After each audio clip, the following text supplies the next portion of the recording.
Yo, what's up, guys? It's your boy Bernie here along with Pete. Yo. And today, guys, we're here to talk about the 2017 NBA draft and the sophomore seasons for a lot of these guys. We know that it was a big battle last season between Donovan Mitchell and Ben Simmons for Rookie of the Year. But this year, we want to look at who was our most surprising rookie in terms of who's doing very well, and also our most disappointing sophomore season player, as we want to know, are they going to continue this trend for the foreseeable future, or are they going to step it up, especially talking about guys most disappointing? But let's start with most surprisingly good player. And not surprisingly good, but most... You're just most pleased with in their sophomore season. Who would that be for you? Who took that growth? This is between two players, and I'm going to give it to one guy in particular just because he's been consistently good this season, and that's AaronFox. Yes, like he started the season showing how much more advanced he was already, right? And he's really not slowed down at all. Like, he is incredibly impressive. And I'll say this, for this entire group of players from that draft, he's easily the best leader of all of them, right? And, you know, going back to our other video, we talked about the unhappiness in the league and the lack of leadership and stuff like that. Yeah. Like, AaronFox kind of breaks that mold a little bit. Like, he actually is the exact kind of leader you want. Like, you can see that when he's on the floor for the Sacramento Kings, they want to play with AaronFox. Yeah. They enjoy him on the court, and they rally around him, and they've become the best Sacramento Kings team we've seen in more than a decade because of him. You go ahead, and then we'll talk about some other people. I mean, the thing about AaronFox, what impresses me the most is that not only has his points per game gone up by 3 points, he's also gone his assists up to 7.2, which, of course, in today's NBA, that is a very good number, and especially for a young point guard who is more of a slasher scoring type of guy. For sure.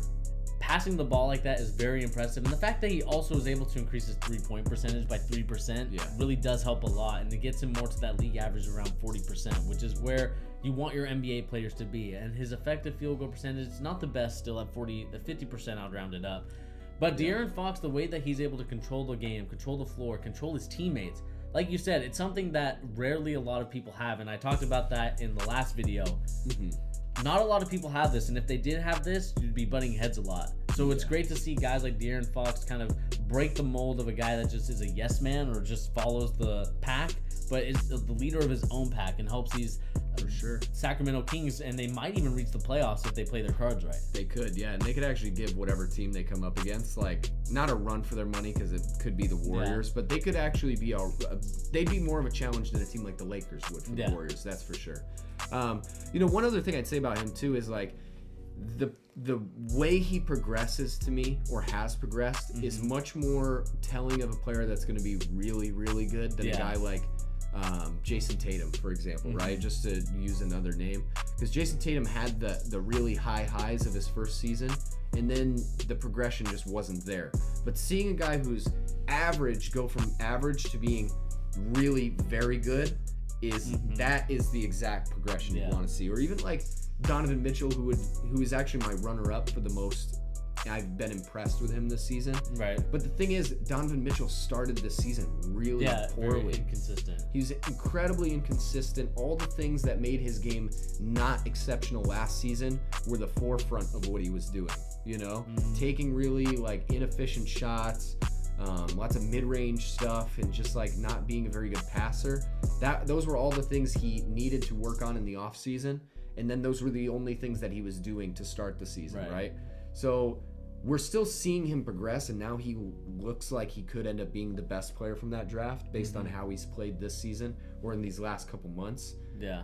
But, you know, the reason, like, I think both of us just picked AaronFox is really consistent growth is much more important than big spurts of growth to me. Right. Because those big flashes of, like, wow, this guy looks like he's really taken the leap, that can be, like, an outlier. It could be, you know? I mean, look at, like, Linsanity. It could be a moment like that where this guy's just playing insane, you know, or has, like, this incredible season because he's at a 100%. You never know. So I think, like, a guy like AaronFox, clear most impressed for me. Yeah, another guy that I'll add to this list is John Collins. Oh, that's the person I was forgetting, John Collins. Because John Collins has really stepped up a lot ever since Trae Young. I know we can attribute this to Trae Young a lot more, but the fact that his scoring is up by almost 5 points a game, almost scoring 20 points a game with almost 10 rebounds a game. I mean, you give that team more wins, he's borderline like third team All-NBA player. He's legitimately good.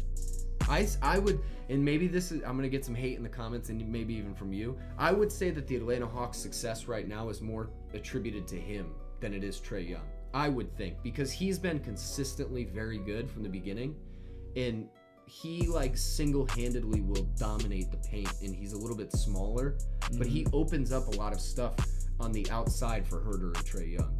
I mean, he does a lot of that stuff, but I just think the fact that it's just a 1-2 punch connection with Trae Young really allows this team to be a lot better. You know, it leaves guys like Kevin Herter open and Dwayne Dedmon getting rebounds. I mean, John Collins, to me, along with DeAaron Fox, are two rookies, or two sophomores, I should say. They're not rookies anymore. Are two guys that are very impressive in their second season more than their first season. Yeah. I mean, I don't know why everyone doesn't think like this, because like I think the sophomore season is much more telling of who you're going to be in the NBA than the rookie season. I would say the third season is the most telling, because then it's like you could have like a bad, it's kind of like the opposite, right? You could have a great first season, bad second season. You could have a bad first season, great second season. And then the third season really tells you, or tells the world, like what player you're going to be for the foreseeable future. So I could see that. I mean, as much as I love to compliment John Collins and De'Aaron Fox, we still have to wait another season to make sure that this is the real them. For sure. And that's like especially the reason you can't base like your opinions on the first season. 2 seasons, I mean, you start to get a better idea.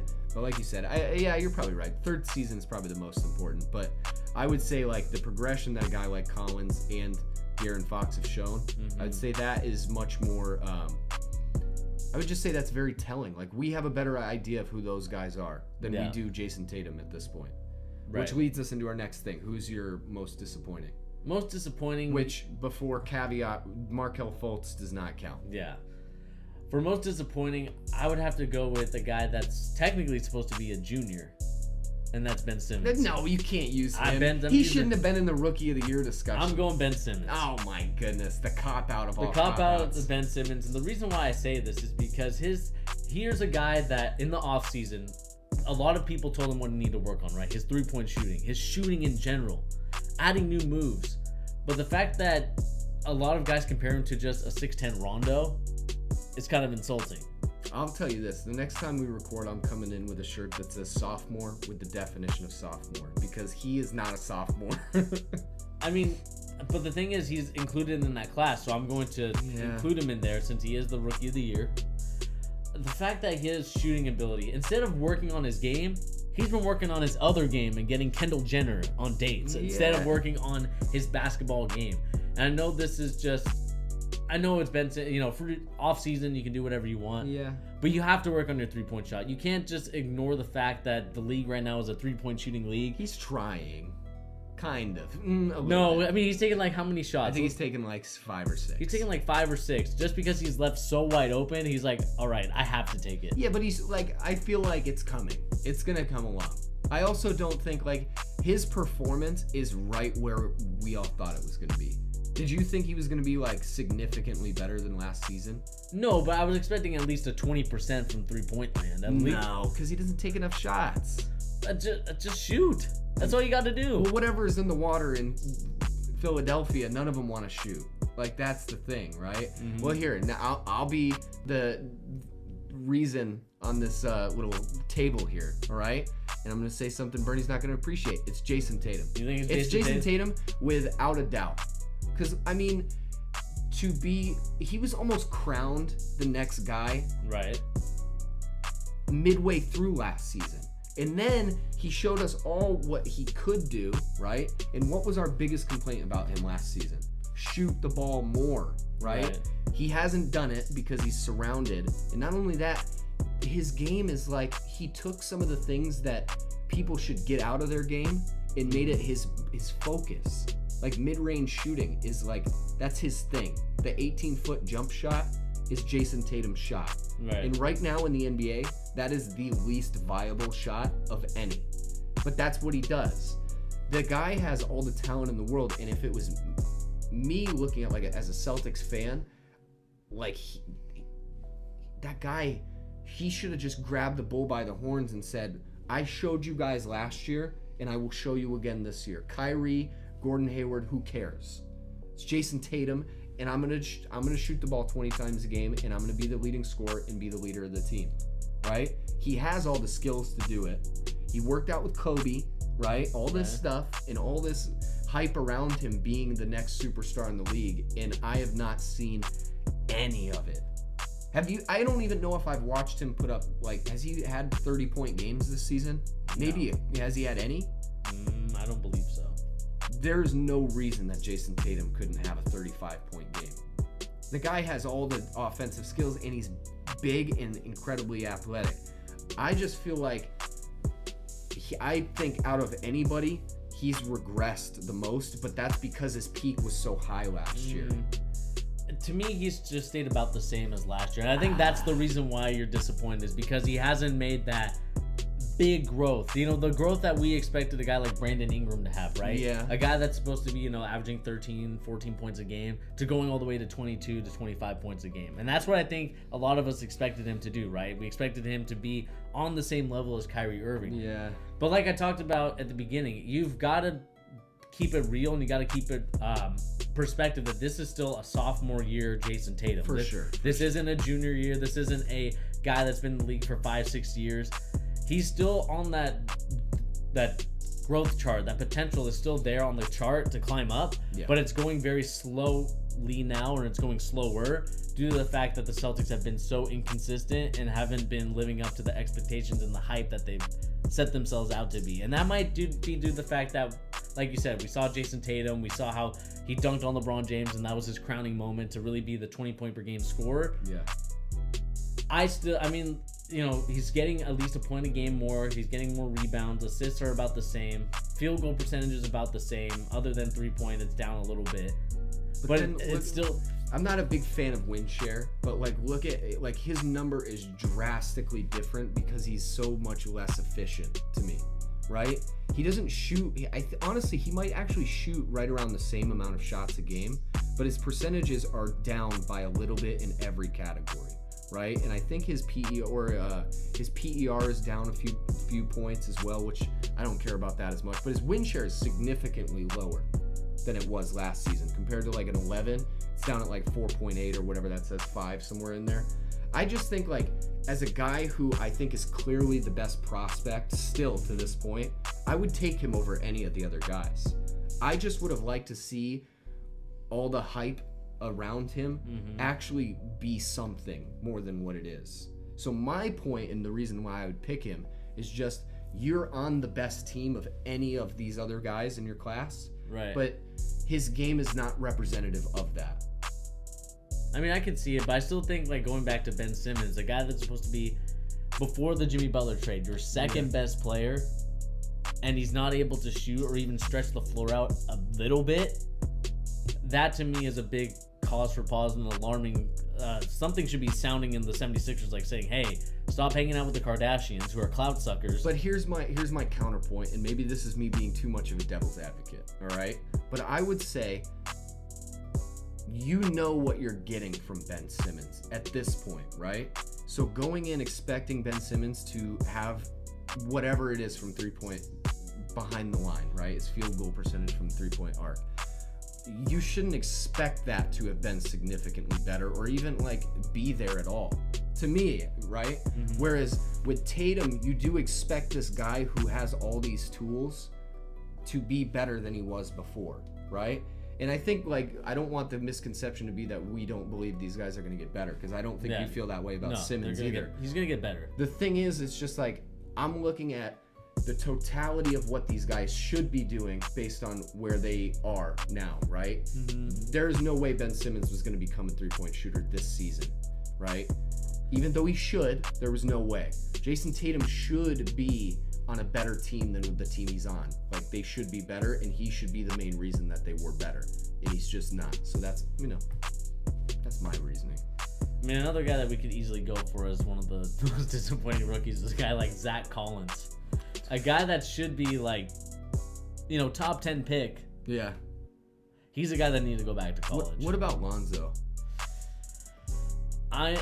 Lonzo, I think that he was sorely missed for the Lakers. He's right in the middle. He's in the middle. He's a guy that I think next season is going to be his final season to prove or make or break himself as to what type of player is he going to be. Is he going to be a guy that helps the Lakers get to a championship or like a playoff run, or is he going to be a guy that just turns out to be an off the bench type of player that you bring in who's going to do Jason Kidd-like numbers? I mean, that's the big thing with Lonzo Ball. He's like very in the middle, and I just don't know what. He's just not healthy enough to really give him a fair grade. He's always like on and off the court. Can we agree on one person though? Very disappointing. Not even disappointing. He's just not good. Josh Jackson. Yeah.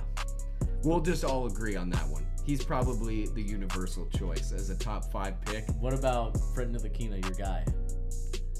I don't even know, man. I just don't feel like anybody, like, he's not showing enough whatever in practice, but he's also not getting enough of a shot. It's just, he's the perfect example of a guy who just needs to go somewhere else, and I think he'll be fine. He's a guy I think is going to be a very good defensive player for his entire career, but it's also overhyped how good he is on defense. He would be playing if he was as good as people thought he was. Knicks fans, I'm sorry to tell you that. I know all my boys in the Knicks Reddit love him. He would be playing if he was better. David Fizdale is not an idiot. The Knicks organization is it's in shambles constantly, but they're not stupid. If he was good, he'd play, right? Yeah. He just needs to go to a different team. I felt the same way about Dennis Smith Jr. too, and now he's on the Knicks. So he's been a lot better since he's been on the Knicks too. Yeah. He's been actually pretty good, and he's actually won us a couple games, which is like, dude, stop shooting and scoring. We want to be bad, right? So I'm pleased with him enough, but had he still been on the Mavericks, he would have been probably in the top 2 or 3 most disappointing. I mean, I still think that he is. I think it's just due to the fact that, you know, he had that Dallas Maverick run and super hype too. Yeah. Like LeBron hyping him and all these different people. Yeah, especially because he was supposed to be the, like, to me, he just seems like another Westbrook light type of player where he's very athletic, can do all these other things. Assist, rebound, not rebound as much, but he can assist the ball pretty well. For sure. And just has a crazy bounce. And I just think that his athleticism was supposed to carry him over to the next level. Yeah. And I just this like it's very interesting the draft classes, because my thing is like this 2018 draft is gonna go down as so good that people aren't even gonna think of these guys. Yeah. That's the problem with this draft class, because there's some legitimately good players, but it's right before one of probably the 5 best drafts I've ever seen. It's probably even better than that, and it will go down as one of the best ones because half the guys in the lottery are going to be all-stars. That is not the same for this 2017. There's like 3 of them. You know? There's a couple that'll be there. But we want to ask you guys your guys' opinion on this story. Who do you guys think is the most disappointing sophomore player this season? Is it Jayson Tatum? Is it Ben Simmons? Or is it another player that you guys think of in the comment section down below? And also, who do you guys think is the most surprisingly good player? Guys like deaaron Fox, guys like John Collins. About Lauri Markkanen. Lauri Markkanen. When he's healthy, he's money. We'd love to know your guys' comments and opinions on that. Like I said, in the comments down below. But anyway, guys, remember to hit that subscribe button if you're new to the channel. And also remember to hit that notification bell so you don't miss our NBA content like we have here today. But anyway, guys, this has been your boy Bernie along with Pete. Here on The Charge, giving the latest NBA news and rumors and also basketball opinions. And we'll see you on the next video. Peace.